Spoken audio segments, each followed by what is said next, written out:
Hi, if you want to watch exclusive content with hot girls that you won't watch on YouTube, namely where Naruto roasts Kushina and Mikoto and many other hot girls without restrictions, then visit my Boosty channel at the link in the description. I don't know who previously unsubscribed as a beta, but there were errors here. Central. Once a beautiful city, it was now a pitiful sight. Cracks spread across the town like a network. Many houses were leaning or had completely collapsed. People ran in panic in all directions, and some froze in place, offering prayers to a god in whom none of them really believed. What was the cause of this chaos? Only a few knew the reason, and even they kept silent. But now there was no point in hiding it. A long time ago, a sage came to this land who taught everyone his art, alchemy. He taught for free and, completely regardless of who he was giving the knowledge to, everyone without exception could be his students, from thieves to kings. Gradually, his students separated themselves from the world and decided to create their own state. This was the beginning of Amestris. However, the sage had his own plans for it. Even if he did not demand payment from the students now, he would certainly demand it later. Then, when there are enough inhabitants in this country to carry out the plans, the sage will return again and demand his payment, but for now he will only rule from the shadows. But let's return to the time when the main city of Amestris turned into a battlefield. In the very center of the city, near the headquarters, a fierce battle was taking place. The outcome of this battle was to decide the fate of the entire country, and perhaps the world as a whole, because the sage had returned and wanted the lives of the entire, not insignificant country as payment. For many years, he had been making preparations and, with the help of people artificially created by him, the homunculi, he had enclosed the entire country in one giant transformation circle. The purpose of this circle was to create the greatest and most deeply disgusting creation of alchemy, the Philosopher's Stone. This piece of blood-red crystal was nothing more than a way to circumvent the principle of equivalent exchange, at least it might seem so only at first glance. But, alas, this was not so. Using this stone, the alchemist wasted the lives of those whose souls were enclosed in this scarlet stone. Why did the sage need this stone? Oh, the goal of this creature was extremely simple. He wanted to live and was afraid of death to the point of shaking in his knees. And now he was locked in battle with a very young man who managed to figure out the plan of action. It was the son of his old friend Hohenheim. The young man's name was Edward Elric, better known as the Full Metal Alchemist. He received his nickname for the auto armor that replaced his right arm and left leg. He lost his left leg in an attempt to bring back his dead mother, and gave his arm in exchange for the soul of his brother Alphonse, who died while trying to resurrect his mother. Edward attached his brother's soul to the armor, but now it was no longer important, because the armor was broken, and the soul of his only brother went beyond the edge. Edward Elric rushed towards his enemy with a furious cry. The death of the closest person clouded his mind. Using alchemy did not even occur to him. He was going to destroy his enemy in hand-to-hand combat. Moreover, it was quite possible now, the sage's strength was running out, he was no longer omnipotent. Elric dealt blow after blow, struck furiously, putting all his feelings into his fist. In the end, the sage began to fall into madness. His strength, although exhausted, still remained, albeit in a smaller share. A red flash lit up the battlefield, red lightning shot out from the villain's body, and his lips muttered under his breath, "Stone, my stone. Philosopher's Stone." The sage caught sight of one of his creations and rushed towards it. The target was Ling Yao, now the homunculus Grid. Strangely enough, this homunculus was not on the side of the bad guys at all, he was on the side of those he could call friends. But, unfortunately, he was not destined to survive this day. The sage's hand plunged into Grid's stomach and slowly but surely began to extract the Philosopher's Stone from him, and with it, the personalities of Grid and Ling. Grid is a homunculus of greed. But even he was not alien to the sense of camaraderie, and he sacrificed himself for Ling's life. Merging with the sage, he began to affect his body, transforming its structure into charcoal. Noticing the changes, the sage decided to get rid of the homunculus personality as soon as possible. Well, while he was fighting with it, Edward Elric waited for the moment and delivered a crushing blow. His fist pierced the enemy's chest. From it in incredible quantities the souls absorbed by this creature began to burst out. "The stone, my Philosopher's Stone," he said with doom and fear in his voice, while black ribbons began to appear from the gaping hole in his chest. slowly beginning to entangle his body. "Go back to where you came from, test tube creature, homunculus," Edward said loudly, watching the slow death of his opponent. "Why? I just wanted to be free." The homunculus began to scream, but he was no longer able to finish his monologue. The black ribbons began to slowly squeeze him, as if he was falling into an invisible funnel. And then, with a light pop, the homunculus disappeared from this world. It would seem that good had triumphed, but there were no cries of joy, there was only the inevitable sadness of loss. Everyone looked at the remains of Alphonse Elric with sorrow on their faces. One of the princesses of Xing, Mei Chang, was crying next to the armor. Edward was standing behind her. But there was no sadness on his face, desperate determination burned in his eyes. "Forgive me," Mei apologized through tears. "Edward, we have an entrance fee," Ling said, approaching them. "That's not necessary," Ed said quietly, surprising many with a slight smile on his face. "Edward. Use my life," Hohenheim said, led to Edward by his former mentor, Izumi Curtis. "Father. You're an idiot," Ed said, looking into Hohenheim's eyes. Slowly moving away from his brother's remains, Edward began to draw a circle of transformation. He had only drawn this circle once, but he remembered it perfectly down to the smallest parts. A ringing silence hung in the air. Edward Elric finished the circle. It was a circle of human transformation. "Behold the final transformation of the Full Metal Alchemist," Ed cried, clasping his hands together, then moving them away from each other and pointing them towards the alchemical circle beneath his feet. Edward Elric disappeared in a burst of electrical discharges, and in his place appeared Alphonse Elric. This was indeed the final transformation of the Full Metal Alchemist. Edward stood in the middle of an endless white space. Opposite him was a silhouette of a man. The silhouette was completely white, only one of his legs was normal. "Well? Have you come for your brother?" the creature said with malice in its voice. "And how will you pay? Maybe you'll stay in his place?" "No, I have payment," Elric said, pointing his hand behind his back. "Ahahaha, you are the first one who offered me the gate, Edward," the creature answered, laughing. "But you don't want to lose your power, do you?" "Hee, don't answer, I know you don't want to." "Then let's make a contract." "A contract? What kind?" Ed asked uncertainly. "A very ordinary contract with God," he exclaimed with joy in his voice. Yes, there were mistakes. Now there are fewer of them." It was another warm day in the village hidden by leaves. Shinobi were still jumping from house to house, ordinary people were working quietly and peacefully, children were running around the village, playing with each other. But there were elements that stood out from this idyll. More precisely, one element, and his name is Uzumaki Naruto. He was only 7 years old, but already everyone in Konoha avoided him. But why, you probably ask me? Even I could not find an answer to this question. I can only guess. Maybe it was his unusual appearance that was to blame?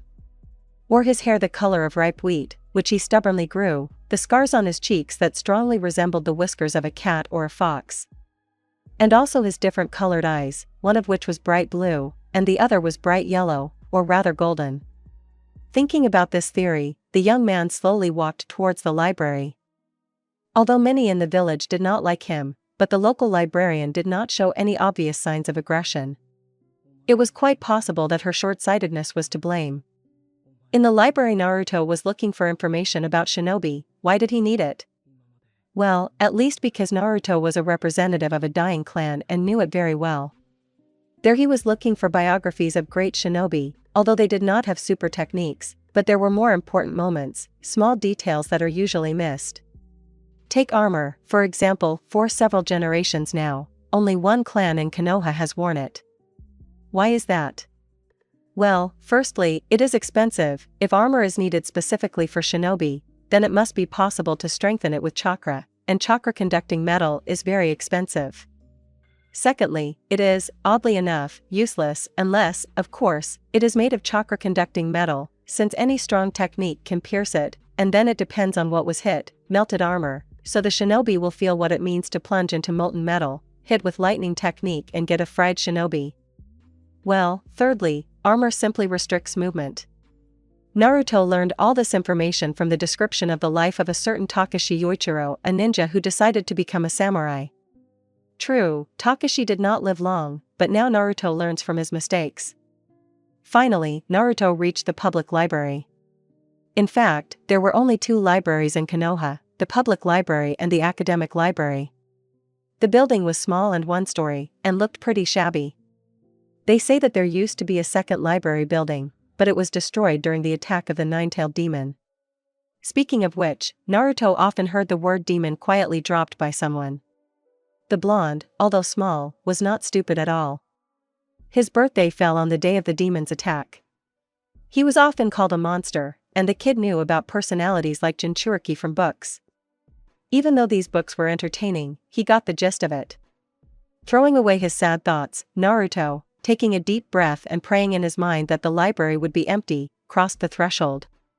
The library greeted him with silence and dust. Somewhere in the silence the rustling of pages could be heard.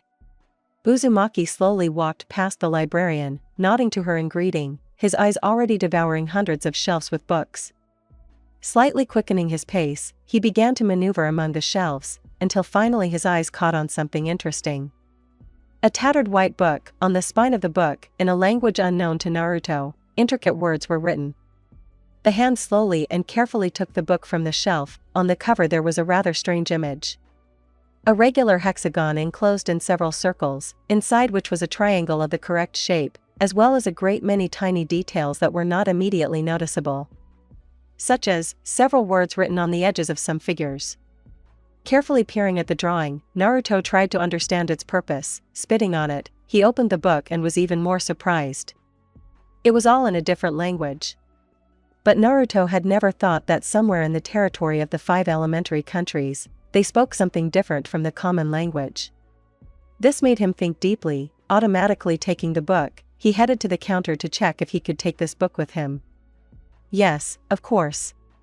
Only, you never seem to have taken anything home before, the old librarian said in a creaky voice. So leave me your information. Is this necessary? Naruto asked, anticipating the old woman's reaction to his name. Well, yes, said the librarian, handing him a piece of paper and a pen, on which Uzumaki immediately began to carefully write his name. Oh, Uzumaki, she said in surprise, holding the paper up to her face. Are you, by any chance, Kushina's son? I'm not sure. Naruto was slightly taken aback by such a question. I don't even know my parents. Oh, that's sad, the old woman said quietly. Naruto was about to ask a question when they were interrupted. Excuse me. May I take this book with me? A girl's voice asked from behind Uzumaki's shoulder.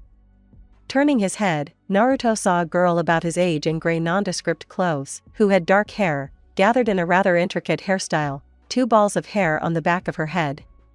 Brown eyes completed the picture.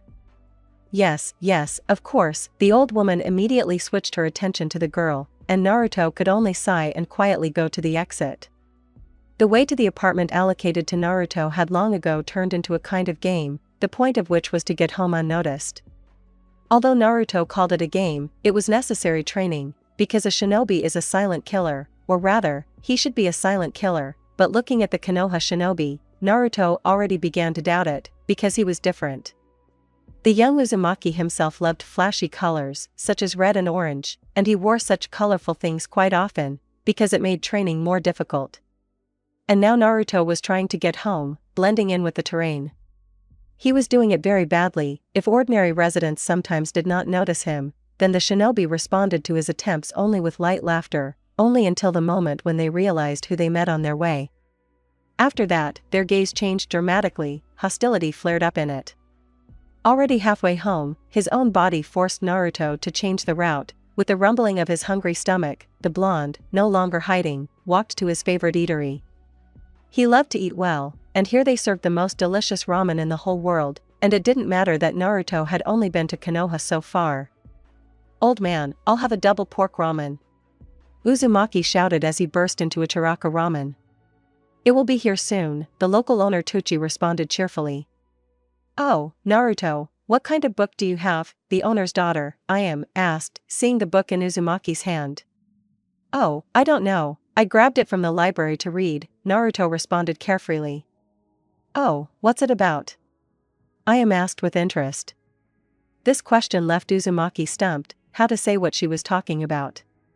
If he himself didn't really know? Different circles with figures and strange letters inside them started popping up in his head again. The right word popped up in his head by itself. Alchemy.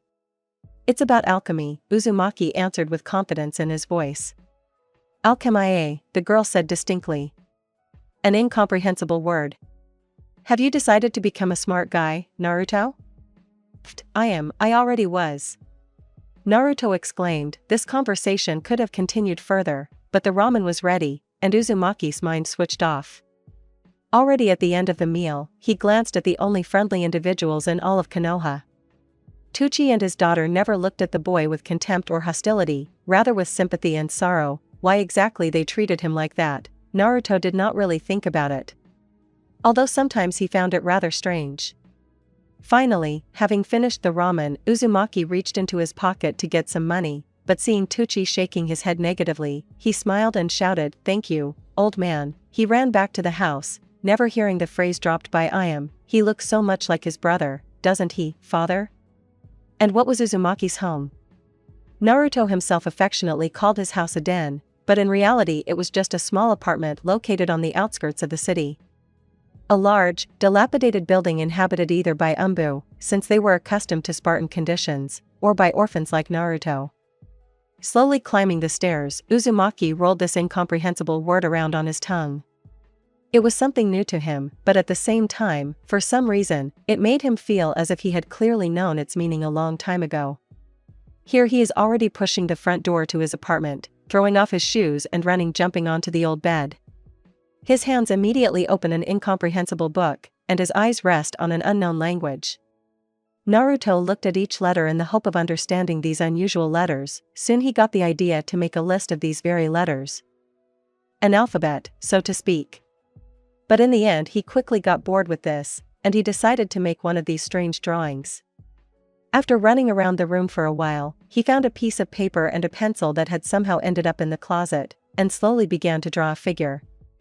And what next? Uzumaki asked himself, and his hands, as if they had a life of their own, brought their palms together, then spread them apart and placed them on a small piece of paper. Sparks ran across his palms, and the piece of paper simply disappeared. It was decomposition, Naruto said quietly, and then grabbed his head in pain. Information began to enter his head in painful jolts. It was knowledge, oddly enough, his knowledge. He clearly remembered that it belonged to him. A girl's face appeared in his head. She had long blonde hair, sky blue eyes, and several earrings in her ears, and her lips pronounced a name. His name. Edward, a voice whispered in the boy's head, then he fell into a restless sleep. Well, actually, the new beta was here too. And why weren't these inscriptions from the previous one erased? How does a normal morning begin? Well, probably with the ringing of an alarm clock or the voice of a loved one waking you up. But the morning of one blonde misunderstanding began with swearing, and in a language that no one in this world had ever heard. Muttering curses under his breath, the odd-eyed young man slowly got up from the floor where he had spent the night. Stretching until he crunched, the kid slowly wandered into the kitchen in search of food. "Damn it, this place is nothing but custard noodles," a youthful voice shouted from the kitchen. The blonde man walked with the same leisurely pace towards the room of reflection. There he froze in front of the mirror and began to look very closely at his own reflection, his fingers tugging at his golden curls, touching the scars on his cheeks. "And how did you manage to get them?" he muttered, and then, winking at his own reflection, said, "Well, hello, Uzumaki Naruto." "Cat, report," the third Hokage, Hiruzen Sarutobi, said tiredly, sitting in his office. The subject was spotted on the territory of the public library, in a ramen shop, then went towards home, the Umbu in the cat mask said clearly and without a shadow of emotion. "As ordered, I did not conduct surveillance inside the house, no other observers were found." "I see, was there anything else going on?" Hiruzen asked, filling his favorite pipe with select tobacco. "Ahem," the librarian, Yoshino-san, mentioned Kushina, the masked man replied in the same tone. Well, that's not particularly desirable, but it's not critical," Sarutobi said, taking a drag. You're free. Slowly wandering through Konoha, Uzumaki Elric thought about his situation. He felt a very strange feeling, it cannot be described in words. He is already living a second life. And judging by the scraps of memory, he can return back to the world where alchemy rules. There he has something left that he does not have here, a family. Well, that means the priority has been set, his goal is to return. I'll be back, definitely. This is my path, ninja? The young man muttered questioningly under his breath, and then he burst into laughter. Ahahaha, no. Not a ninja, but an alchemist. From that moment on, the young man decided everything that was important to him. For this purpose, he would become stronger, become what is called a shinobi, for this he would deceive even God. A slight smile began to appear on the blonde's face, and some melody began to come from his lips. Perhaps I should drop by the library again, Uzumaki thought and headed in its direction. 1 year later, Konoha. In a short period of time, Uzumaki Elric began to fit into society, began to respond normally to his name, even made a couple of friends. His first friend was the same girl Naruto met in the library, her name was Takahashi 1010, the guy met her in the same library. His other friend was a rather strange guy, dark tousled hair, brown eyes, he answered to the name Sin, although it was more of a nickname that he gave himself after several quarrels with his family. But the most noticeable change in the guy was his clothes. One day, walking around the city, he could not bring himself to call this place a village, he came across a small store and immediately literally stuck his gaze to the window. There, on a mannequin, hung his dream, a scarlet cloak with long sleeves. He immediately rushed home and scooped up all the cash, leaving only a little for food. Naruto didn't think then that his body would grow and over time the cloak would become too small for him, but still this problem was easily solved, because he had alchemy. Since then the cloak became the main element of his wardrobe. And today, the next stage of his life began. Today was the entrance to the Shinobi Academy. A large crowd of people gathered in front of the academy, but, alas, Naruto did not see any familiar faces, since Shin did not have the makings of a shinobi, and Tenten had already been studying at the academy for a year and was not present at the entrance ceremony.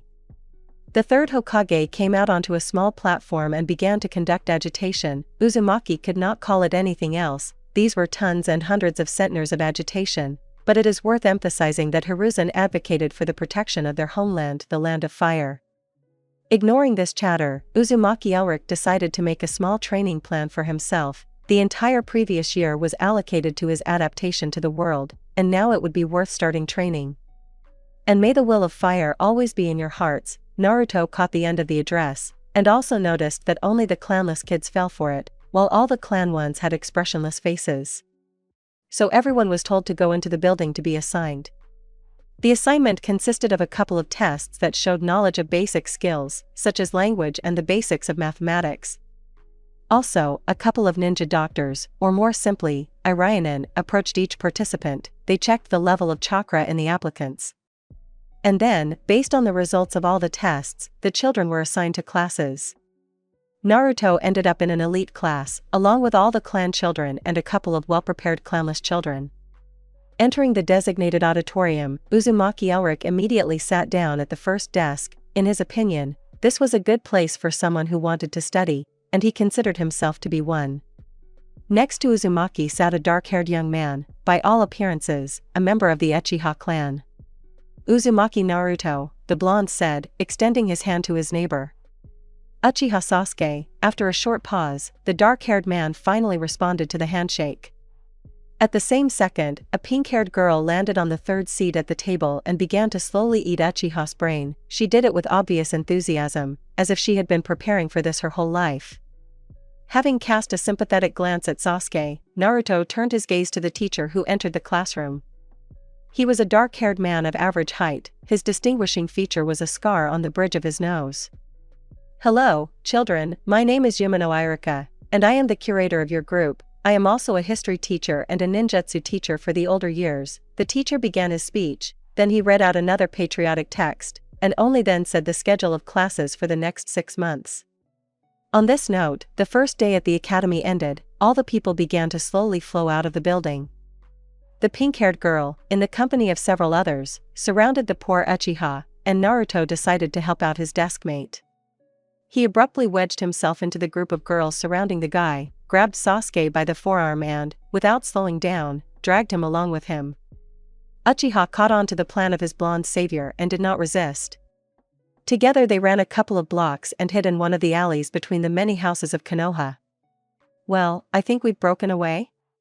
Uzumaki Elric asked, stopping his run. "Well, something like that," the rescued Uchiha answered, as if reluctantly. "And you, I see, are not too talkative?" Naruto asked again. In response to this phrase, Uchiha only snorted. Naruto did not even think of being offended by this, he only waved his hand invitingly and headed in a direction known only to him. Uchiha didn't find anything wrong with following his new acquaintance. Uzumaki led him along roundabout paths, they passed in the most unexpected places. It was funny, until the moment when Uchiha noticed that Naruto was walking too quietly, as if he was sneaking. This slightly alerted Sasuke and he began to watch his guide more closely. Clear and smooth movements, they flowed from one to another. Sasuke saw such a gait in his brother, but his brother was Umbu, and this Uzumaki did not look like a master of stealth. Intrigue took over the mind of the young Uchiha, he literally felt that Naruto would lead him somewhere interesting. And what was his disappointment when they came out to a small eatery at Chiraka Ramen. "Hello!" Naruto exclaimed as he entered the room. "Hey, little one," a female voice called out from somewhere behind the counter. "Hey, who is this little guy here that can't be seen from the ground?" Uzumaki shouted at the entire establishment. Well, at least he's fun to be with, Uchiha thought, the corners of his lips twitching into a slight smile. With familiar movements, Sarutobi Hiruzen once again filled his favorite pipe with tobacco. In front of him on the table lay several rather weighty folders, all of them recorded the adventures of Uzumaki Naruto, all his changes, small and not so. These folders described everything that happened to the boy over the course of several years. Why did the third gather them in front of him now?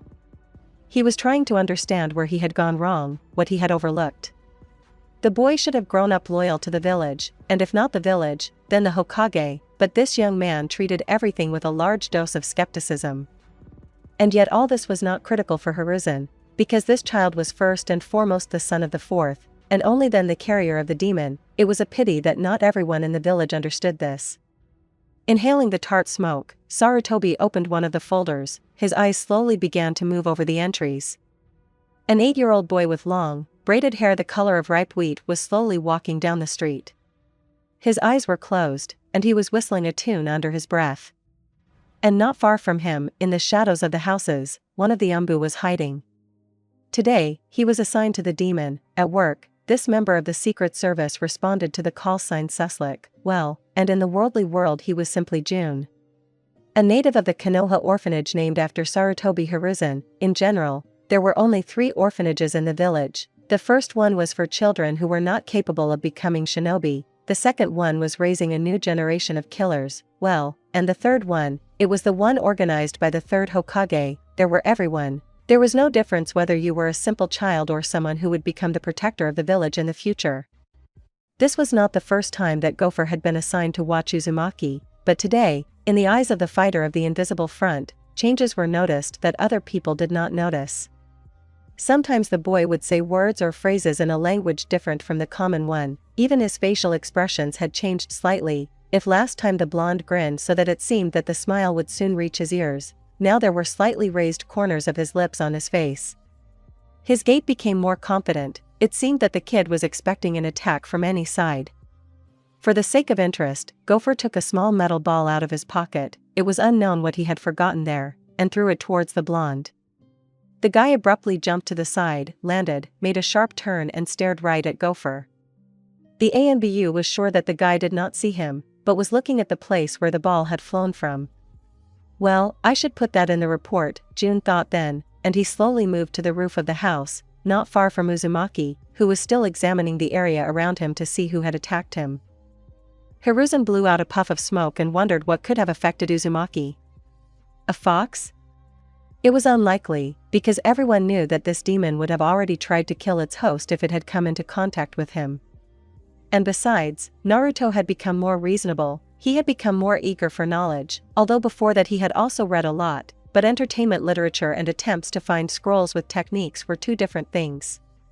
To the Hokage's surprise, not only had he found a book with techniques, and specifically a book, not a scroll, but he had also almost learned how to use them. Gopher was once again watching Uzumaki. He couldn't bring himself to call the boy a demon anymore. He already knew too much about him, he had heard too much. And now, he became a witness to another secret of Uzumaki. The boy was sitting on the ground and looking at his own palms. Sometimes you could notice in the mornings that he looked at his own hands and feet with some kind of trepidation, as if a moment ago he didn't have them. But now his look was different, it was more like anticipation. The boy slowly brought his palms together. As soon as they touched each other, small sparks ran along them, and a blade slowly began to appear from the ground next to the boy. But before it had time to appear even halfway, it immediately crumbled into a pile of dust. Uzumaki growled in annoyance, jumped up from the ground and slammed his fist into a tree growing nearby. Again, Naruto said in a tired voice, after which he sat down on the ground, his palms once again beginning their journey towards each other. Hiruzen had been leafing through the observation team's reports for several hours now, and was becoming increasingly convinced that Uzumaki was his father's son. A genius hiding from everyone under the mask of a prankster. A good generation is growing up, Sarutobi said with a smile on his face. But it's still worth talking to him. Because his secrecy is a bit exaggerated. Uzumaki was being watched not only by the government, but also by other residents of Konoha. A striking example of this is Hinata Hyuga, Naruto's peer, a quiet and shy girl, who mostly wears baggy clothes. Her dark hair with a bluish tint is always cut in a short bob, and her lavender-colored pupil-less eyes look shyly at the floor. But this cutie has one negative side. She is an experienced stalker. One day, while walking down the street, 7-year-old Hinata somehow managed to escape from her bodyguard. Ask why the girl needed a bodyguard? Well, it was simple, she was a possible heir to the Hyuga clan. And so the princess managed to get caught by hooligans. Everything was going very badly. These guys were several years older than Hinata, and the girl herself, although she knew a few tricks, did not want to use them. Everything was heading towards a logical end, that is, a beating. After all, the hooligans were only a couple of years older, so nothing else came to their minds. But literally out of nowhere, at least that's what Hinata thought, he appeared, her hero. It was Uzumaki Naruto himself. Hearing someone's sobs and threats, he rushed forward, not making out the road. Only by some miracle his approach was not heard. In the girl's eyes, he appeared almost in a halo of mystical light. His face had a perfect smile, and his eyes burned with hatred for the bullies. But in reality, Naruto had recently gotten into another fight and lost. Irritation and anger demanded an outlet, so he rushed to help. There was an evil grin on his face, a bruise was starting to form under his left eye, and in his head there was only a desire to fight. Although the boy knew some techniques, but against 3 opponents it was not enough. The bullies took numbers, and Naruto with scraps of knowledge. While the fight lasted, Hyuga was in a daze. She still could not move away from the image of her hero, which she had invented for herself. She was torn from the land of dreams by Naruto's scream, whose left arm was broken by one of the bullies. The beating would probably have continued, but Hinata's guard, a representative of the junior branch of the Hyuga clan, unexpectedly appeared. As soon as the hooligans saw the adult, they ran away. Ko literally threw Hinata over his shoulder and carried her away. And Uzumaki Naruto was left lying on the ground howling from the pain in his broken arm. That day, Hinata broke one of the commandments of a religion unknown to anyone in those places, namely the commandment, do not make an idol. It was at that moment that the girl decided to thank her hero, but realized that she simply could not get close to him. Then she decided to simply observe, so that someday she could choose the right moment. And so began her path as a stalker, although she preferred to call it simply observations. Naturally, Hinata's father, the head of the Hayashi clan, found out about her passion. But he decided not to do anything, because he was already very disappointed in his eldest daughter, and was going to make the youngest daughter Hanabi the next head of the clan. And Hinata watched Uzumaki with rapture. One day she noticed a change in him. At first it alarmed her, because Naruto was already perfect, why should he change? But then she realized that the changes were for the better. The boy began to devote more time to training, became more collected, and most importantly, he began to notice Hinata. The girl, of course, always knew that she was not a master of disguise, but until that day Uzumaki never noticed her. This served as an impetus for the girl. She also began training. Of course, this slightly pleased her father, but then upset him even more when he found out that these classes emphasized stealth, not strength. Every evening, coming home from training or from observation, Hinata took out from under her pillow a thick, tattered notebook with an orange cover and the title Observation Diary of Uzumaki Naruto, carefully written in red ink. While the girl was engrossed in writing, her mind was carried away into the world of fantasy, and her hands were writing something completely different from what was needed. When she returned from the world of dreams and glanced at the notebook, she would blush sweetly, and then faint with a quiet ouch. Morning was slowly coming in Riesenberg. Somewhere a rooster had already announced the start of the morning. Winry Rockbell woke up from his cries. The girl had been living alone for a year. Her grandmother Panako had passed away. It happened quietly and even somehow routinely. In those days the granny was weak and often asked her granddaughter to do something. And so, when Winry went to get a batch of parts for auto armor, she returned to find her grandmother dead. There were no tears, no hysterics, there was only a feeling of emptiness. And a couple of days later there was a funeral. The whole town came to say goodbye to Panako Rockbell, one of the best mechanics in the city, and just a good friend, and for some, just a drinking buddy nicknamed Riesenberg Panther. Winry was no stranger to losing loved ones, first her parents, who went off to serve as field medics in the Ishval War and never returned, then her best friend's mother, Trisha Elric, and much later the Elric brothers themselves. Although one of the brothers is alive, he is lost to society. Alphonse threw himself into research. Work became the meaning of life for him. Secretly, he hoped to learn the secret of how to bring his brother back to life. He knew one way, but he could not allow himself to stoop so low.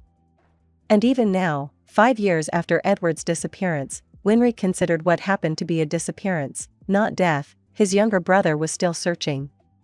He devoted every minute of his time to alchemy. Every exit from the laboratory was associated with the search for answers, and traveling around the world pursued the same goal. At first, Alphonse tried to maintain communication with everyone, called Winry every evening, actively corresponded with May, even sometimes wrote to Ling, but then he began to distance himself. Failures made him embittered at everyone, and, first of all, at himself.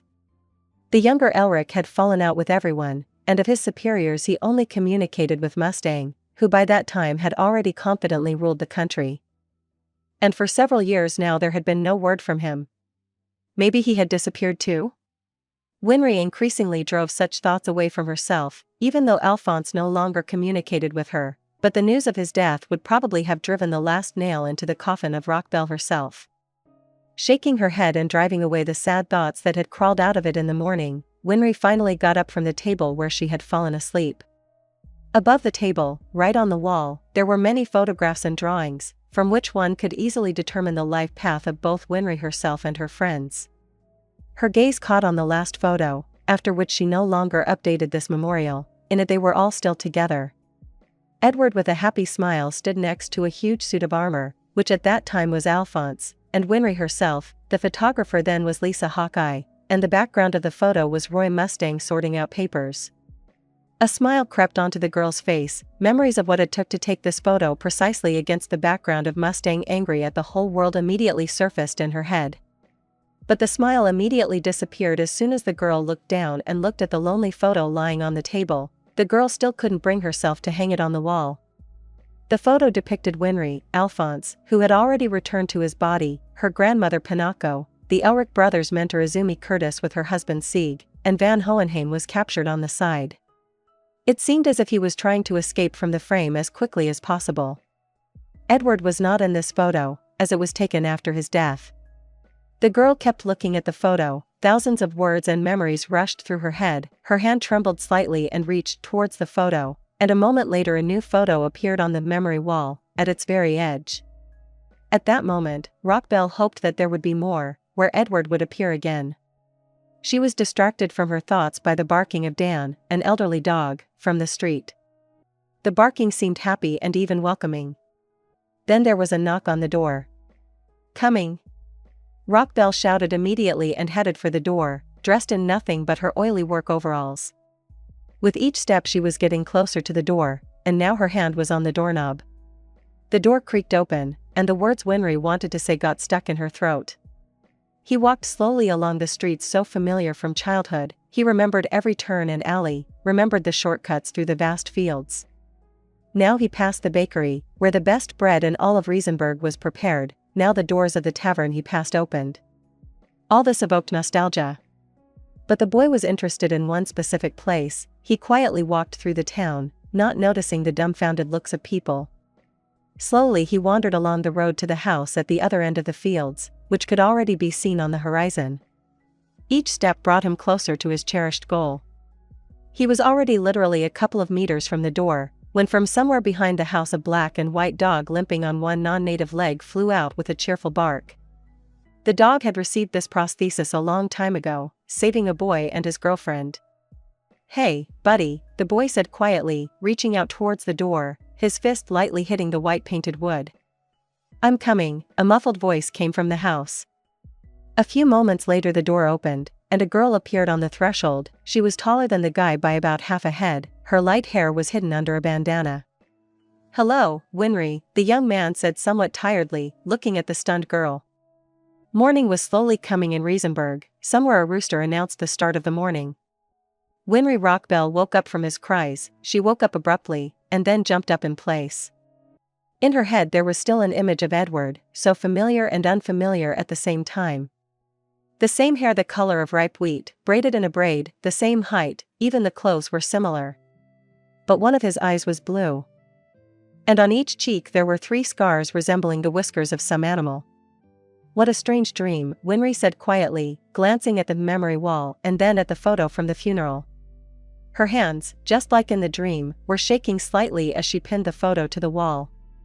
Another morning was coming in Konoha. Everyone was still asleep. The operatives of the Umbu Secret Service allowed themselves to slightly close their eyes after a long night of duty. But their light slumber was immediately disturbed by the awakening of the object of surveillance. With a wild cry, Uzumaki Naruto jumped up on the bed. His face was covered in beads of sweat. And in his head one thought was beating: if only she didn't have a wrench at hand. As soon as sleep released him from its tenacious embrace, the boy realized that he was in his little room with a view of the Hokage Rock, and not in distant Riesenberg. A sad smile immediately crept onto his face. "What a real dream," Naruto muttered quietly under his breath. Chapter 4 Commentary on Chapter 4. Errors, typos, etc. A bit of AU regarding the Uchiha massacre. "Well, yes, how do you like this?" Uzumaki Elric tried not to fall asleep. The monotonous voice of the teacher literally drove the blonde into the arms of Morpheus. "No, don't think that the guy was not interested in studying. He was not interested in this particular subject, as, indeed, in all the subjects of the first year of study. Only rare inserts about the theory of chakra tore the boy out of his half-sleep. The blonde was very interested in this topic. He did not understand its principle and how this topic worked with alchemy. It was similar to Rentenjutsu and at the same time very different. Or maybe the blonde just imagined it? After all, he did not understand anything about either chakra or Rentenjutsu. But he needed to understand this, because alchemy was letting him down. As if something was missing, something thanks to which alchemy would work to its fullest. Analysis worked fine, decomposition worked even a little faster than an Amestris, but synthesis did not want to work at all. Ouch! Uzumaki Elric cried out, catching a piece of chalk in his forehead. Yumino Irika was looking at him, his eyebrows were slightly furrowed, and a deceptively kind smile was frozen on his face. "Naruto, tell me, who founded Konoha?" Yumino asked, confident that he didn't know the answer. "Madara," Uzumaki answered reluctantly, causing an even bigger grin to appear on Irika's face. "That's not true," the teacher said triumphantly, but Elric didn't care, because his answer was correct, and what they teach here is only the history of the victors. The blonde grinned slightly and again began to listen with half an ear about the great first Hokage who united many clans around himself. And Sasuke, sitting next to the blonde, was once again convinced of his friend's erudition. A dark-haired boy slowly walked along the streets of Konoha, his brown eyes radiating universal fatigue. The boy's name was Sarutobi Ken. He was a hereditary ninja with one flaw: he did not want to be one. At the age of 6, the boy was seized by another path, science. His parents often told him that they would not let him bury his ninja talent, that it would be the worst sin. Then the boy spat on the floor and with maximum contempt said, "Then I will take this sin on my soul." And from then on, he hung the nickname Sin on himself. It was then that he seriously took up experiments, explosions, gas emissions, and other obscenities, in the territory of the Sarutobi clan in those days became commonplace. Then the boy realized that it was worth starting with theory. But he simply did not know scientists. At a stretch, Shin could call 2 scientists, the Eternal Loser and the White Snake, but alas, the works of one were banned, and the other simply did not have the habit of writing about her research. And their works were mainly about medicine. Sarutobi was not interested in theory, he wanted to act.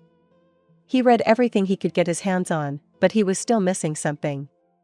Until one day in a public library, he met the one he would later call his master. The boy was sitting at a table and leafing through a book written in an incomprehensible language. "What are you reading?" Sin asked immediately, looking at the letters of another language in amazement. "A scientific treatise," his interlocutor answered without raising his head from the book. "And what do they write?" Sarutobi asked again. "He's talking about alchemy," the stranger replied with irritation. At that moment, Shin didn't yet understand the full fatefulness of that meeting. Alchemy seemed like a new jutsu similar to Fuin, but each meeting with the blonde alchemist changed his opinion. Alchemy touched on all aspects of science, united them in itself and allowed manipulating matter around according to one rule: if you need something, then you must give something of equal value in return. Sasuke was furiously beating the Makiwara, the wood was cracking, splinters were flying off at a furious speed. Somewhere behind him, his mother Makoto was sitting on the veranda of a small house. Next to her sat the head of the family, and the clan, Fugaku. They were watching their son's training. He had never been so fascinated by it. Why did he explode like that?" Fugaku asked, frowning slightly. "Here," Makoto answered, taking out a piece of paper with a pentagram drawn on it from somewhere. "What is this?" the clan leader asked in surprise, examining the paper with his Sharingan. There was not a drop of chakra in it. "This is what Kushina's son used to turn an entire tree into dust with just one touch," Makoto said with a slight smile. "Aren't they friends?" Fugaku asked, frowning. "Friends are friends, but you know," the girl said, smiling sweetly. "They are still children. His friend has a new toy, and he doesn't have one. That's why he gets mad." "Oh, these children," the clan leader said, smiling slightly. The couple watched their youngest son with love. However, nothing good lasts long. A tragedy awaited the entire Uchiha clan in a couple of days. At night, Uzumaki Elric could not sleep. It seemed to him that his whole body was drowning in blood. Everything was literally soaked with its smell, but there was no blood anywhere. Obeying strange feelings, the boy got out of bed as stealthily as possible and crept out into the street just as he was. Slapping his bare feet on the cold ground, the blonde, with hair down to his waist and in funny pants with cats drawn on him, walked where his intuition was calling him with an ominous whisper. The silence of the night was cut by a scream. From somewhere around the corner a dark-haired girl of about 13 flew out, in her eyes a Sharingan with 2 tomo burned with a scarlet light. She was dragging a girl of about 7 by the hand, her face was expressionless, and her black hair was covered in blood. Before Naruto could utter a word, the older girl's head flew off her shoulders, and the younger girl didn't even have time to flinch, falling to the ground like a broken doll. An Anbu appeared next to the girls. His mask had no distinguishing features. He raised his blade over the 7-year-old Uchiha's head. "Twer," Uzumaki Elric literally growled. He could tolerate a lot. Fortunately, the local mentality had already influenced him, but the blonde would not tolerate the murder of children. The palms came together with a light clap. A small spike flew out of the ground, immediately beaten off by the sword of the faceless one. It was as if magma was sent through Uzumaki Elric's veins. The scars on his cheeks became even more prominent on his pale face. The pupils of his eyes acquired cat-like features. The greatest of the Biju, Hyubi no Yoko, usually Kurama, whose eyes were reluctantly opening, the hatred of his current body was felt on the periphery of his consciousness. Poisonous red chakra immediately flowed outside the cage, saturating the jailer's chakra circulation system with demonic power. The demon was about to start whispering malice-filled words to the vessel: kill, eat, hate.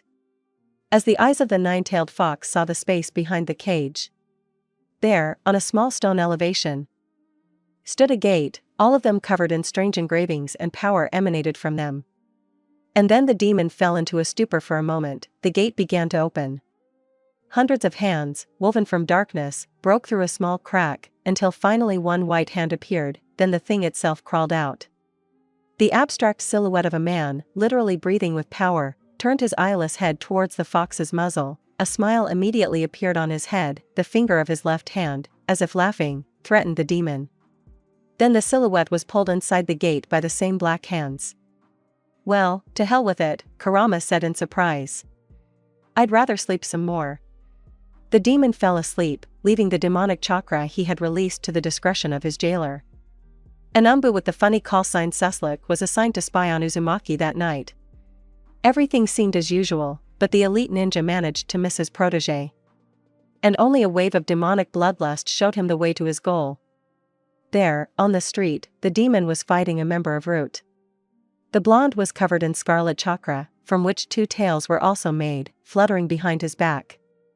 Judging by his stance, he was covering the girl lying behind him. Here, two tails took the form of hands, and repeated the blonde's gesture. Two palms of demonic chakra collided in a light clap, and a roar burst from the blonde's mouth. Light lightning discharges passed through the entire area around, then the entire area began to crumble into dust, at the same second turning into thousands of copies that rushed towards the faceless one. "Fuck," Suslik said quietly, thinking about what they would tell him when he wrote the report. Chapter 5 Commentary on Chapter 5. Errors, typos, etc. One of the betas was here. Ahem, Sarutobi choked on smoke, listening to another report. "So, out of all the Uchiha, only 3 are alive?" "Yes," the fighter in the mouse mask reported briefly. "And who was that?" Hiruzen asked irritably. Root, another umbu in a gopher mask, suddenly spoke up. "What?" The third Hokage's phone fell on the table with a loud thud. "Firstly, how do you know this, and secondly, where are the bodies?" "I was watching the object," answered Suslik, scratching the back of his head. "And I lost visual contact with it in the middle of the night." "What the F?" The third wanted to be indignant. But then I felt a surge of demonic chakra. The Hokage, an umbu fighter, interrupted sharply. "When I got to the source, I saw how the object, under the influence of demonic chakra, was stuffing one of the Root fighters with spears created by one of his techniques. He was protecting a girl from the Uchiha. There was another one nearby, dead, and I sealed Root's body in a scroll." "Ahem.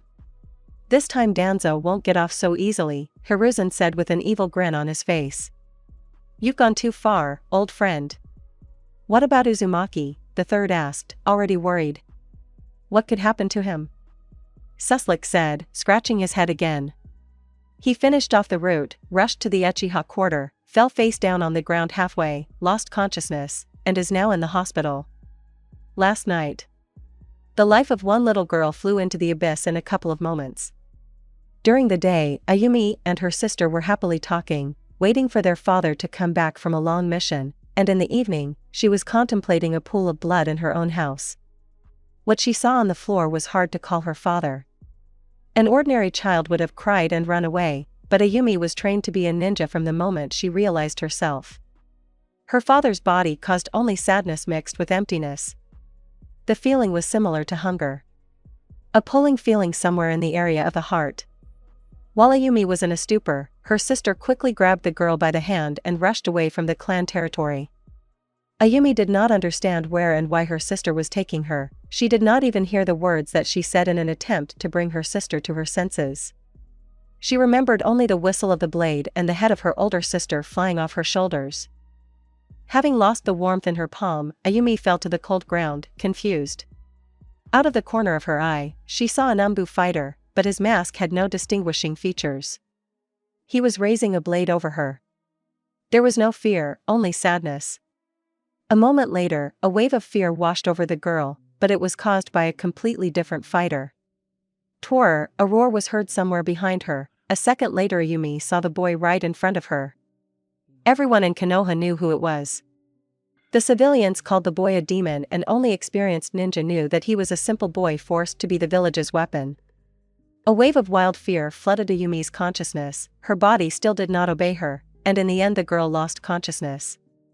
The next day, noon. Shin was running full speed to the hospital. He overheard that the demon vessel had ended up there. This conversation had been heard on clan territory, so it made sense to believe him.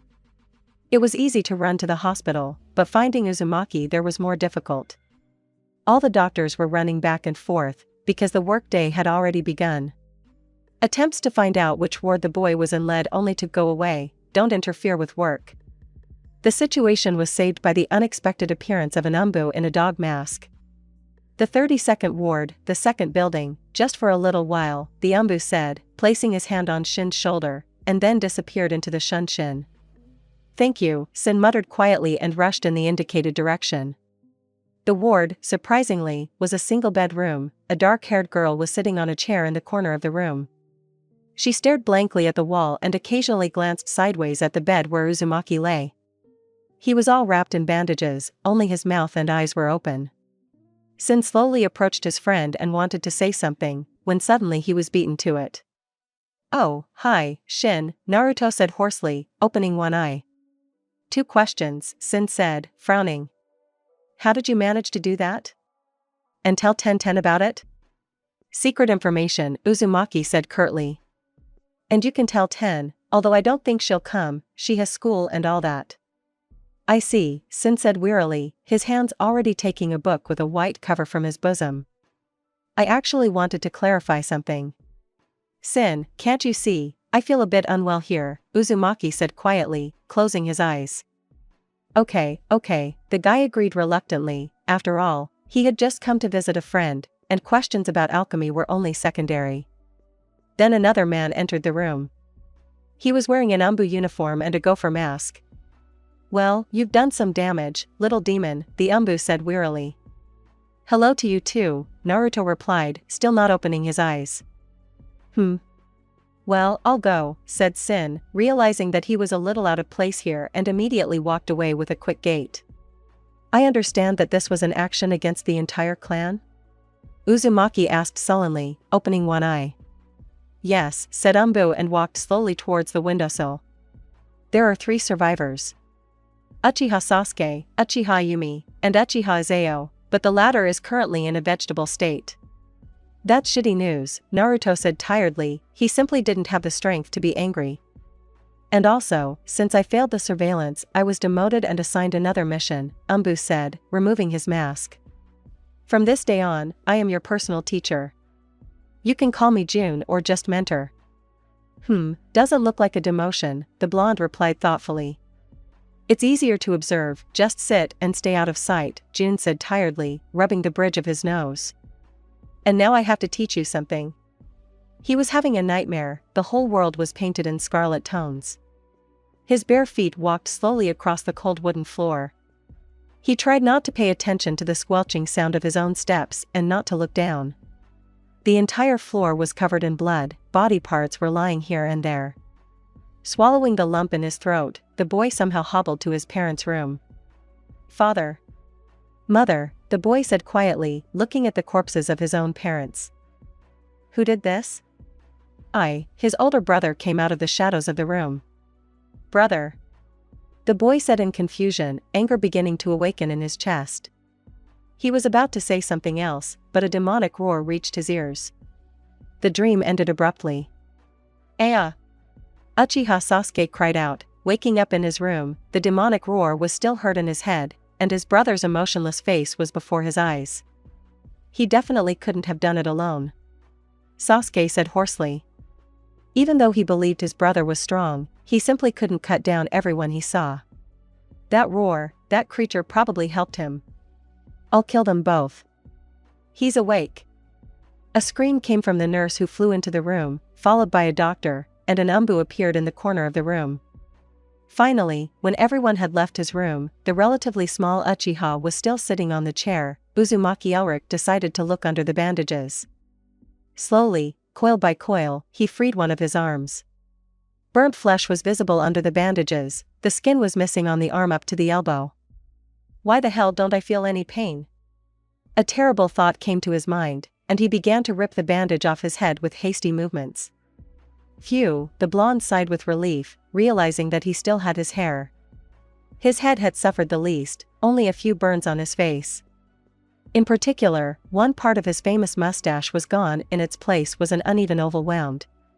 We can live, Uzumaki said quietly, busy feeling his head. He blinked at the moment when the little Uchiha approached him.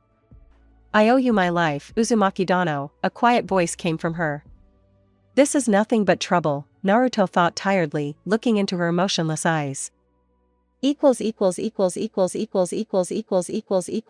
Chapter 6 Commentary on Chapter 6. Errors, typos, etc. What do you think, people? One of the betas was here. It was a rather contradictory day in the village hidden in the leaf, although few knew about it. On one hand, it was morning after the massacre of the Uchiha clan, and on the other hand, it was the day of Danzo's removal from the position of the head of the root Umbu. Not many knew about the second. For everyone except those who knew about the second moment, it was a day of mourning. Most of the villagers and all the ninja had gathered at the cemetery to hear the Kage's speech and say goodbye to the almost completely destroyed Konoha clan. There were those who openly showed their feelings, there were those who just stood quietly, and there were 3 children standing a little further away. Uzumaki Naruto stood, leaning on someone's tombstone and gloomily looking towards the third, rubbing his bandaged left hand, the burns on which did not want to go away. Somewhere in the cemetery, Uchiha Ayumi was slowly wandering, her gaze searching the crowd for the blonde figure of her savior, but, alas, the girl had no idea that the guy was behind her. Uchiha Sasuke was sitting under one of the trees with a gloomy look. He could not gather the strength to go to the graves. Something similar reigned in the souls of all 3, one was angry with his brother, the other was angry with himself, and the third simply did not allow anger, as well as her other feelings for everyone, to break out. A deafening silence fell when people saw Naruto slowly wandering to the graves, having finally decided to say goodbye to those whom he essentially did not know and could not save. Ayumi was mincing behind him, she had finally found the figure of her savior in the crowd. Sasuke, seeing these two, growled irritably, and with the thought, am I worse than them? Went to the graves. The Hokage paused his speech for a moment, allowing the children to approach. There was a quiet clap of Uzumaki's palms, a flower slowly grew on the ground next to him, a small white lily.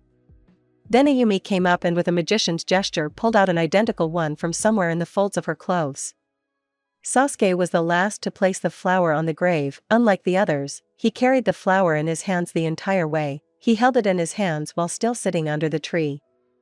As you can see, not all members of this clan died, the Kage's voice rang out behind the children as they left.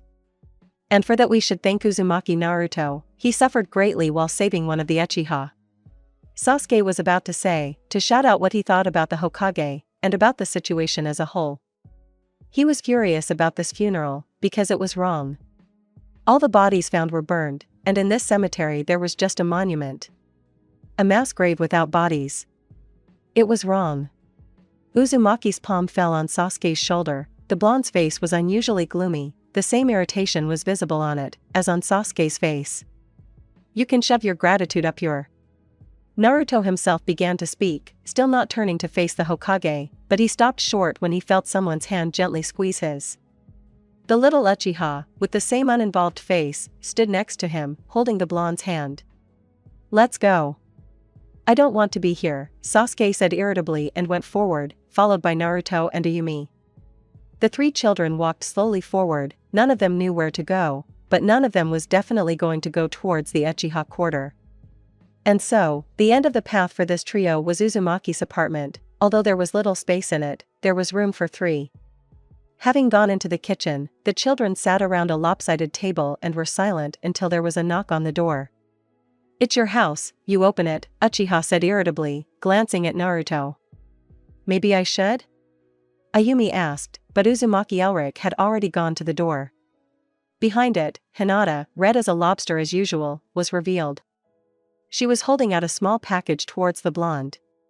Naruto nodded slightly, took the package in his hands, then raised an eyebrow in a silent question. The girl understood him correctly and, without making a sound, went into the kitchen.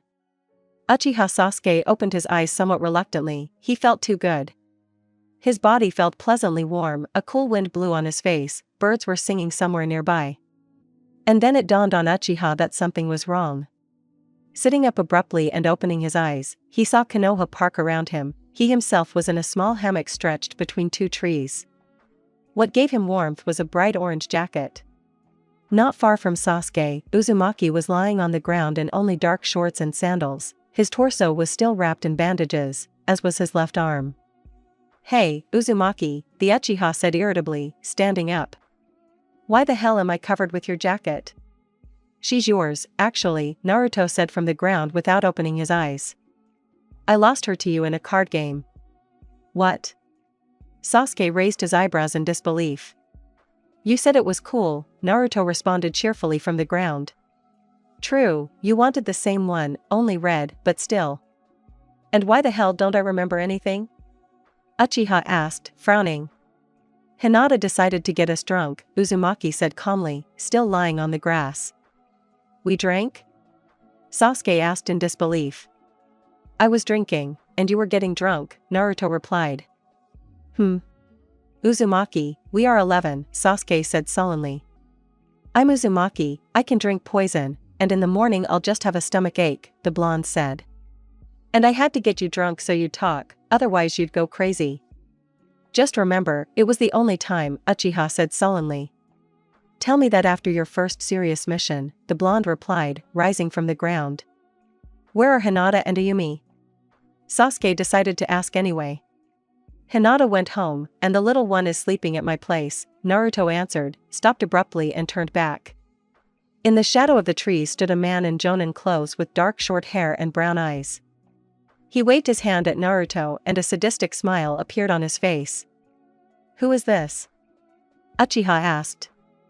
"This is my mentor," Naruto replied with a slight smile. "The key to my apartment is in the inside pocket of your jacket." "Why do I need him?"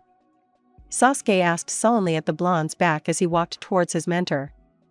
"Why do I need a little Uchiha in my bed?" the blonde responded with a question as he continued his way to the mentor, and then disappeared together with the jounin in the shunshin. His legs were humming mercilessly, his left arm felt like a piece of torn flesh. His body continued to automatically try to dodge the blows, and another attack from the mentor made the boy fall to the ground. "Not bad, but not for a ninja," said the once most frequent observer of the demon. "Try to send chakra through your body." "Are you kidding me?" the blonde man's voice rang out. "The way they explain the essence of chakra to us at the academy doesn't help a damn thing." "I think you're kidding," June responded. "You've already been given the theory, you should be able to sense chakra." "But how can I get it through my body?" Naruto spat. "You must feel the source, then imagine how the energy from the source slowly passes, say, through your hand," the mentor responded. "I'll try," Uzumaki Elric said irritably, closing his eyes in an attempt to concentrate and cut off the feeling of pain from himself. Dressed in a shabby t-shirt and shorts, Sasuke washed his house. Luckily, he knew a lot and could even cook himself a normal meal, and who would clean? He couldn't force a 7-year-old to wash blood off the floor. Sasuke had developed a very strange relationship with Ayumi in a couple of days. Before this whole catastrophe, he didn't even know her, although she most likely knew him. How could one not know one of the sons of the clan leader? He had dragged the girl out of the Uzumaki apartment by hook or by crook and literally forced her to move into the house where Sasuke himself lived. Now she was in the already cleaned kitchen and was preparing dinner, which the brunette could have cooked himself, but the girl also needed something to do. The boy himself, although he felt bad, was not as shitty as when he woke up. After all, he still had friends, and he had family members too. He had long dreamed of a little sister. There was also Izao lying in a coma. Sasuke also went to him, to at least find out what he looked like. Having finally scrubbed the corridor, Uchiha caught the delicious smells from the kitchen. Going there he found Ayumi, who put on a red jacket. The jacket was clearly too big for her. "This is my jacket," Sasuke said quietly. "Sorry, Sasuke-sama," the girl whispered, taking off her jacket. "Either just Sasuke or brother," the brunette said quietly, sitting down at the table. "Sit down to dinner." "Yes, brother," the girl answered, and for the first time since he had known her, Sasuke saw the corners of her lips twitch into a slight smile. Haruno Sakura hadn't seen the one she had decided to give her heart to for several days. She knew, of course, about the almost complete extermination of the Uchiha, but she also knew that 3 of them were alive, including Sasuke. Her best friend and rival, Yamanaka Ino, was sitting next to Haruno. The blonde literally laid her face on the desk, looking at the door with a mixture of boredom and hope. "Do you think he'll come?" Ino asked quietly. "He'll show up eventually," Sakura said. "But I think it's best not to bother him. He's usually pretty irritated, it's hard to imagine what's going to happen now." As soon as she finished speaking, the door opened and Uzumaki Naruto entered the classroom. His blonde hair was noticeably shorter and was no longer tied into a braid, but simply loose. There was a burn mark on one cheek. Instead of the usual red cloak or orange jacket, he was wearing a black t-shirt with a white spiral on the chest, and his left arm was wrapped in bandages up to the shoulder. Sasuke Uchiha stepped into the classroom behind him, dressed in the orange jacket that Uzumaki usually wore and black pants, complete with the usual black ninja sandals. His hair was disheveled, and there was a black eye under his left eye. "Hello, people," Naruto said, surprisingly gloomy. "Hello," Sasuke said suddenly. He usually never said anything other than tch. There was silence in the audience. Everyone was surprised by such changes in people they had known for a long time. Chapter 7 Through the years Commentary on Chapter 7 Through the years. Errors, typos, etc. Second one at a time. I'm on a roll. And again, how do you like this? Kakashi Hatake slowly walked through the village, his eyes rapturously examining the lines of the book. From the outside, it seemed to everyone that it was always the same book, but this was only a slight illusion. Each time Kakashi read something new, and sometimes, when he was free from missions and in a good mood, he wrote himself. True, his stories were popular mainly among ninja, since Hatake showed everyone the world without embellishment. The ash-haired man began writing after the death of his comrade Obito. Then he simply tried to distract himself by writing down his thoughts on paper, but one day Rin found them. That day, the girl dropped by Kakashi's house in another attempt to pull her friend out of a protracted depression. Entering the living room, she saw a low table piled high with papers, which were covered in neat columns of text. Looking around and not finding her teammate, Rin tiptoed, as if afraid to break the silence, to the table and with her gaze found a sheet of paper with a neat number 1 in the corner. In silence, the girl began to read. It seemed that only a moment had passed, and the text was already over.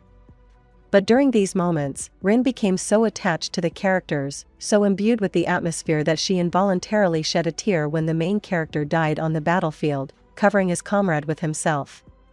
Kakashi found her in this state, who managed to fall asleep on a bench in the park after working on the text all night. "Rin, is everything okay?" Kakashi asked worriedly, approaching the girl and seeing tears that traced paths down her cheeks. "What's it called?" the girl asked, looking up from the text at her friend's face. "It has no name," Hatake replied. "Just as the hero has no name. You have to release it," the girl said quietly. It was the first and last book Rin had read by Kakashi. Rin died on the next mission. But Hatake did release that book, in a plain white cover without any pictures, just a red drop in the middle. They never gave it a title. From the very first page there was this story, no introduction, table of contents, or anything else, only Inu's signature in red hieroglyphs at the very end. How much time has passed, and Rin? Kakashi quietly whispered to himself, looking at the cloudless sky above Konoha. Under his mask he was smiling at his thoughts. And then he turned his gaze to the sun and quietly exhaled and headed towards the academy. Today he was supposed to receive his team, and he was already late. Finally reaching the academy and finding the auditorium, he put the book in his pocket and entered. There he saw 3 people. The first, a blonde with long hair tied into a braid, dressed in a blood-red cloak, with a white glove on his left hand and massive boots instead of standard ninja sandals. His eyes of different colors looked at the world with joy. The second, a gloomy brunette in an eye-catching orange jacket and dark pants. The third was a girl with pink hair. She looked at the brunette with adoration. All three had playing cards in their hands. "We're opening up," the blonde man says with a chuckle. "A couple," the pink-haired girl says, showing the cards. "Street," the brunette says reluctantly. "Straight flush," the blonde says with a smile. "Schuller," the girl says with annoyance. "Not caught is not a thief," the brunette defends the blonde. "MMA, hello," Kakashi decided to intervene. "Will you be the fourth?" the brunette asks unexpectedly. "No, I'm Hatake Kakashi, your mentor," the ash-haired man says. "Let's go to the roof, it's stuffy here." After reaching the roof, the children sat down on a bench, and Hatake stood opposite them. "Well, let's start with the introduction, name, hobbies, goals, etc., Kakashi says. "Will you set an example?" the pink-haired girl said. "Hatake Kakashi, my interests are none of your business, nor are my goals, and you won't like my hobbies," Kakashi says with a slight smile that's not visible under his mask. "Your turn," the jounin says, nodding at the girl. "Sakura Haruno, I love." "Ahem," the girl says, blushing slightly. "Sasuke." The Uchiha frowns. "Interests?" "Medicine, probably." Goals, blushing again. "It doesn't concern you, but I don't love Uzumaki." "Uchiha Sasuke," the brunette begins after Haruno. "I love training, family, and tomatoes. I have two goals, protecting my family and killing my two enemies. I don't like annoying people." "Uzumaki Naruto," the blonde begins with a smile. "Hobbies, alchemy, I like training and bright colors. The goals are absolutely none of your business, and I don't like wrenches." And also when someone calls him little, Uchiha says quietly. "Who is this here who is so small that you can't see him from the ground?" Uzumaki, who was only a couple of centimeters shorter than Sasuke, immediately explodes with indignation. Sarutobi Hiruzen read the documents provided to him with interest. These were developments, incomprehensible seals, circles, pentagrams. All this was brought to him by one of his clansmen, or to be more precise, the boy Ken, better known as Shin. He studied incomprehensible techniques with Uzumaki. According to both of them, these are not techniques, but a whole science. A few years ago, these two provided the Hokage with a brief summary of alchemy. But alas, it was impossible to teach everyone such a useful thing. According to Uzumaki, for this you need to have some kind of gate, and not everyone has them. But still, Ken was able to learn. First, the boy with a sparkle in his eyes showed the simplest technique. He analyzed a piece of metal. All impurities were determined with an accuracy of up to 1%. But this was already very, very useful. Then there was decomposition, the ability to destroy objects at the molecular level. Fortunately, they did not break through strong barriers, otherwise something would have to be done with all this. But light barriers would fly apart at once, along with the things they protected. The next stage was not shown in depth, but even its individual aspects were impressive. Manipulation of the world, creation. With sufficient strength and desire, Uzumaki could repeat Mokuton techniques, or he could release an incredible number of piercing weapons out of nowhere. But everything had its price. If you did something, you had to give something in return. The blades took bits of metal from the earth around them took up the earth pillars. In general, something of equal value had to be given.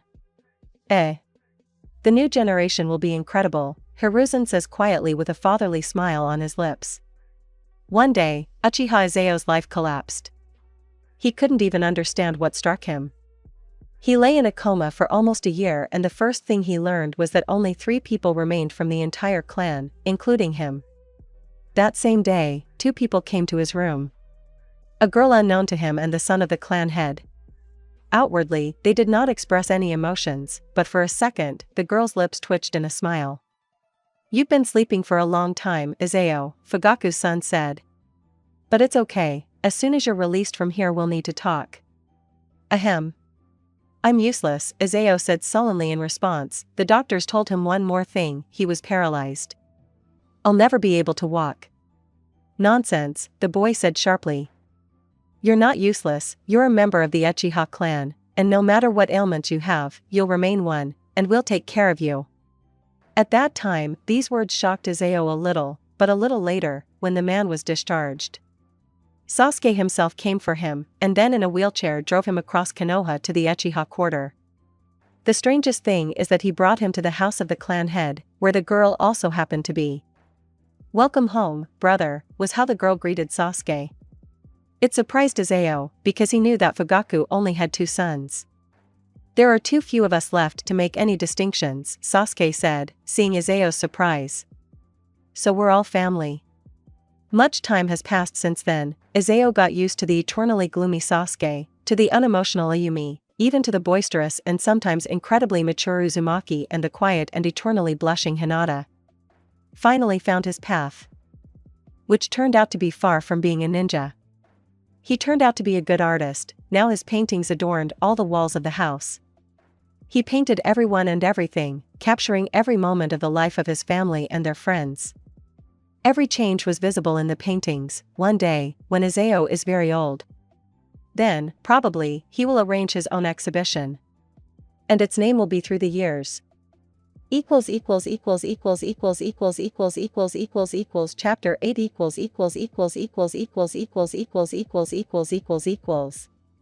Commentary on Chapter 8. Errors, typos, etc. The girl was overcome by drowsiness, her stomach was growling pitifully, demanding food. The girl herself settled down under the shade of one of the trees on one of the many Konoha training grounds. In order to somehow distract herself from the state of her body, she turned her gaze to her fellow sufferers and part-time members of the squad. A shudder ran through the girl's body for a second. This always happened when she remembered that she herself had signed up to become a killer. But her blind love led the pink-haired girl to her chosen one, who was one of the hereditary ninja. Uchiha Sasuke attracted her with an aura of mystery and his eternal detachment. It would seem, what's wrong with that? But the girl spent all of herself to achieve at least some kind of reaction, at least another tch or pft. This brought her some kind of perverted feeling of satisfaction, because he finally noticed her. As for Sasuke's eternal companion, Sakura didn't like him. Loud, annoying, and what infuriated the girl even more, he knew more than her. Even though sometimes his statements seemed absurd and contradicted accepted norms, but in the end, having shoveled through mountains of literature, the girl learned that Uzumaki was right. For this, Sakura hated the blonde. But this was also something for which she was sometimes ready to tearfully thank him. He could literally revive Uchiha at times. With him, Sasuke not only spoke, albeit with a hint of irritation and too sparingly, he expressed emotions, and this was not his usual irritation.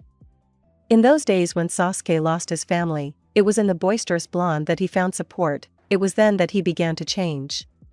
His eternal dark blue t-shirt with the Uchiha clan's kamen was replaced by an orange jacket, which used to belong to Uzumaki. And, lo and behold, Sasuke began to speak not only with Uzumaki, albeit monosyllabically, but still at least something. Over time, the eternally Lenten expression on his face was replaced by a caustic grin. Sentences became longer, more sarcastic, and sometimes with a certain shade, albeit black, but humor. Uzumaki himself, albeit unnoticed by many, but not by Sakura, was changing. More and more often his face became serious. Sometimes he buried his head in scrolls and books that only he understood, muttering words in an unknown language under his breath. He began to win in all sparring matches, and using techniques that are not part of the standard Konoha taijutsu. Elbow strikes, grabs, sometimes even just dirty tricks. "We'll be watchdogs, and we'll need everything to survive," Naruto would sometimes say when someone doubted the value of the knowledge they were given. And his eyes. They sometimes scared the pink-haired girl. It seemed that these two multicolored eyes had seen much more than a child who had never left the village could see. But Sakura was more frightened by what was happening right now. Sasuke and Uzumaki, armed with small shovels, were running around the training ground and burying the explosive seals that Uchiha had brought with him in large quantities. In front of the girl on the ground lay a scroll with a schematic image of the training ground. Sasuke had drawn it, having run around the entire training ground a couple of times. Then Uzumaki divided the plan into squares,